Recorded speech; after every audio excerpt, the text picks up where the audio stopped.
What's up everybody, welcome back to another drawing tutorial. So today I'm going to be doing Aizawa, or a Razorhead from My Hero Academia. So, portrait, we can see some of his head and shoulders. His head is up in the top half of the page here.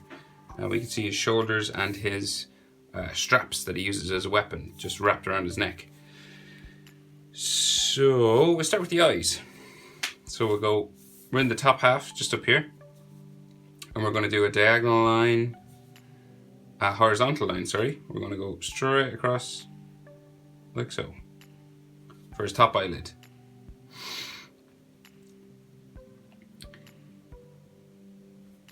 So, some of his eyes go underneath his long hair, just a little bit, not much. So, we can just bring the bottom eyelid just sort of down around here, like so, and this one comes down this way as well.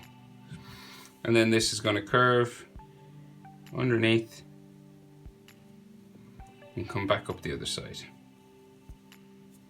So he's a real tired looking dude, so he's got some lines coming around his eyes as well, underneath, just kind of make him look real tired. And then he's got pupils just in here. So a small pupil just there. And then of course he has those bloodshot eyes, so just here. I wonder, was it ever talked about in the anime why he has bloodshot eyes? I don't know. And then you can sort of thicken up the top eyelid if you want. Just make it look more like it's got some eyelashes in there. And then the other eye just over here. So it's kind of behind his hair, just there as well. The My Hero Academia eyes are slightly bigger, so it's a little less than eye distance between his eyes. So we're going to curve it across. They're a bit closer than the width of his eye. So we're just going to curve this one.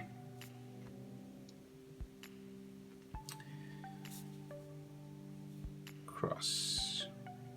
Goes underneath his hair, just here on this side. So comes down, so this is like a hairline just here, and then his eye is going to come back underneath from that, so his bottom eyelid's going to come down from there back up to here. He's got a pupil just in here, small one, small circle, and then you can add some sort of tired lines underneath his eye, like so. And then some of those blood vessels in his eyes, just here. And then we can darken up the top eyelid.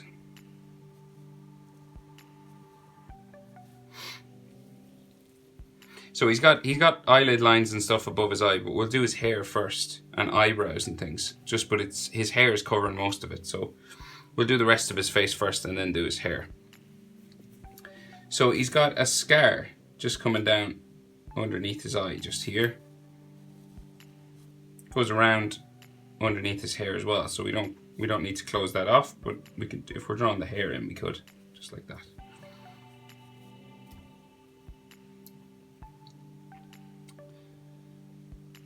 Yeah, maybe we should do his fringe first. I've changed my mind. Okay, so just here. So we have hair that comes right down the middle of his face, just here.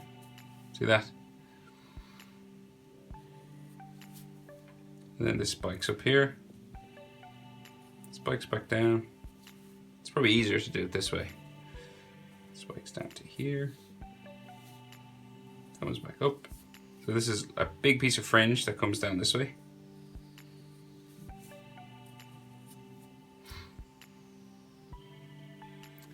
And then this comes up to here. And then we're going to bring this back down along his eye. So it comes down like so. And then the other side, kind of triangle as well, like that, comes down like that. Right, and then in here we can add his eyelid line and his eyebrows. So we have an eyelid line coming in this way.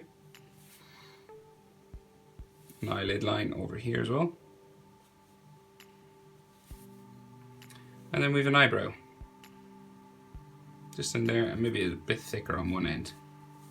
Thicker than his eyelid line anyway, trying to distinguish them from one another. And then this curves across over here. Just see a little bit of it in there.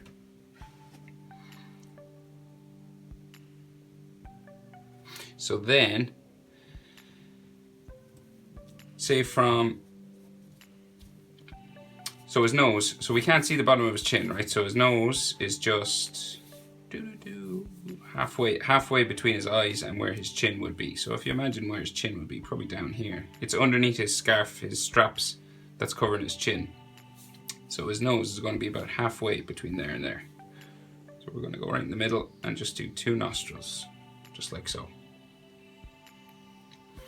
And in My Hero Academia style, they have those lines on top of his nose, just like that, little straight lines that kind of give a shadow to it. And then his mouth. Serious looking guy, so it's a fairly simple, just a line across like so. You can leave a gap or not, and then just add another one just there.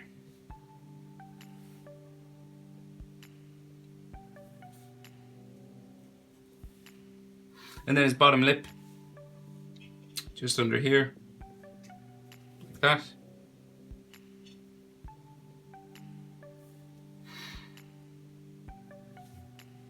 And then, so we can't see his chin, we can just see a line. So his chin would be here, underneath the strap. So if it's like halfway between the eyes and the nose, so his chin would be down here. So his strap just comes across like so. Comes across the whole way and goes kind of underneath his hair then.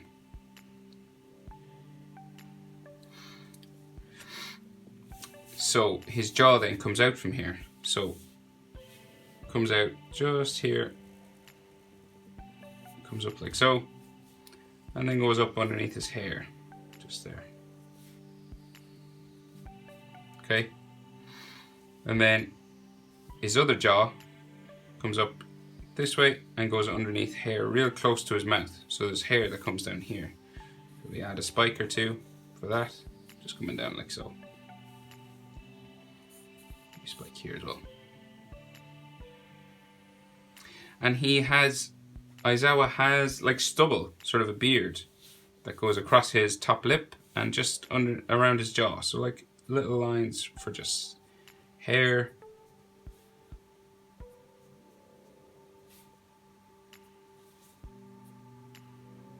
And when you get to the chin, they kind of come up towards the mouth a bit higher. They go around his chin like this, growing up towards his mouth.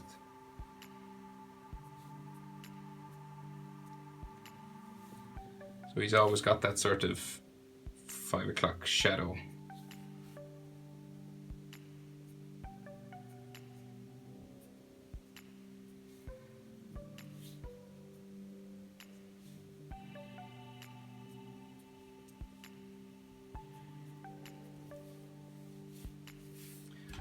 Like so.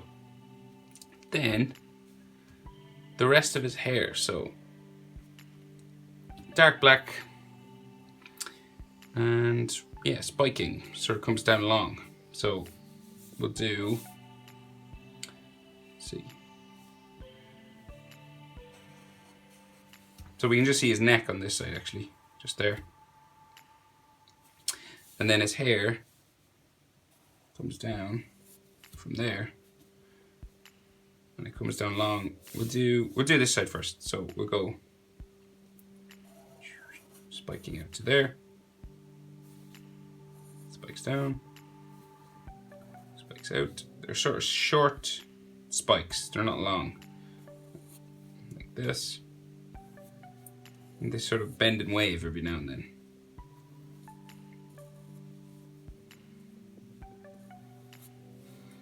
So this is the lowest point on this piece of hair, and then it goes up and around his head.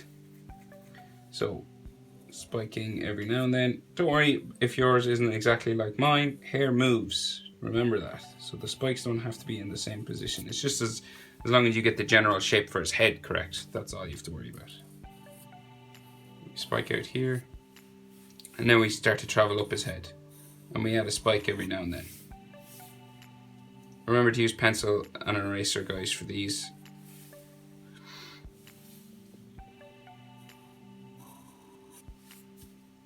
So I'll do the other side now, and then we'll join them at the top. So spiking, just sort of adding random kind of spikes in and out. This is all going to be colored dark black inside as well. Traveling back up his head now.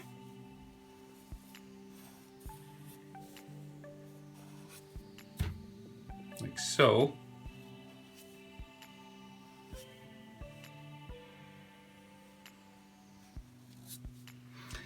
So when you're above his eyebrows, there's no more spikes. It just sort of bumps around to the top of his head. So we're going to a bump, bumping, and top of his head is halfway.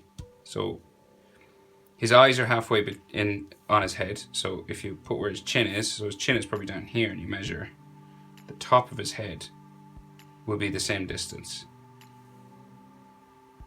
So the top of his skull, right? So that'd be the top of his skull, and there'd be some hair sitting on top. So when you find the top of his, say, head, if he was bald, then you just go up a little bit more, like a centimeter or something. Depends on how spiky the character's hair is. And then you just add that top of his head, just here. That's just to keep it in proportion. That's all that is. So eyes are usually halfway down the human head. Well, they are halfway down the human head in proportion. Not the hair, not from the top of the hair, from the round skull. Okay, so enough anatomy lessons. We've got all those straps, right? So they kind of come down in steps. So they go underneath his hair. So say we have another one here coming underneath. Comes sort of bumping, comes up out to here, comes out that side, then it comes down like so. And this one, maybe we can't see much of it here, but comes out there. And then they come down in sort of steps, like a stairs, coming down like so on the sides.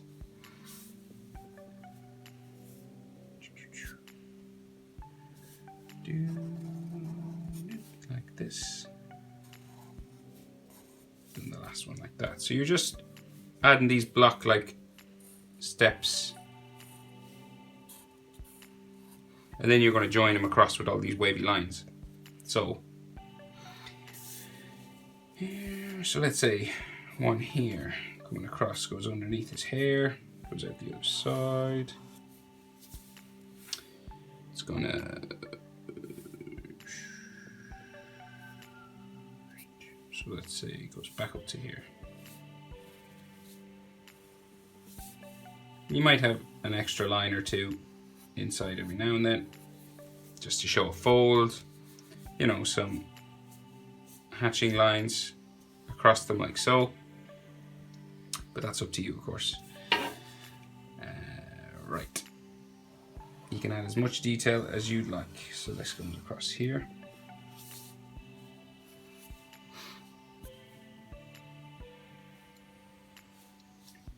Might join to this one, bending and weaving to there. So just joining them across. This then is going to come back over to here all the way. So we're going to go to here first, down, and then up to there, like so. And then we have this one that's kind of goes underneath. So it goes, this one comes down, a bit of a shadow. This one comes to there and goes underneath that one. And maybe a hatching line or two, just to show some folds and bends on that. And then this one comes across, down, back up this way, across to here. There's a bit of a shadow maybe in there. You could add a hatching line or two, shadow in there. And then his shoulders come right down. So come right down here. His shoulders and arms. So his shoulders are covered actually, but his arms come right down, just a waving line down off the page there. And then we have a line for his armpit. So coming down this way. Bumping every now and then. You might have a full line or two for his clothing. Like so. For his, his t-shirt. Same thing over here.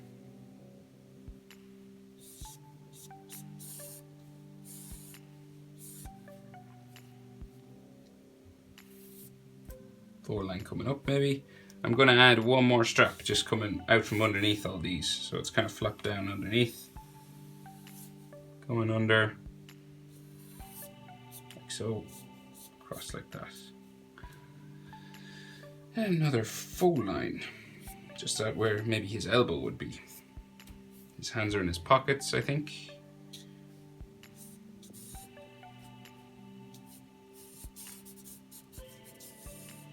You could thicken up if you felt like you needed a shadow or anything like that. Thicker lines indicate darker sections. And I think that's it. Maybe some lines on his neck. I think that's it. Yeah. Oh, on his scar, maybe one or two. And his ear. We can just see the bottom of his ear. Yeah, that's it. Aizawa Eraserhead from My Hero Academia. Thanks for watching, guys. I'll see you in the next one.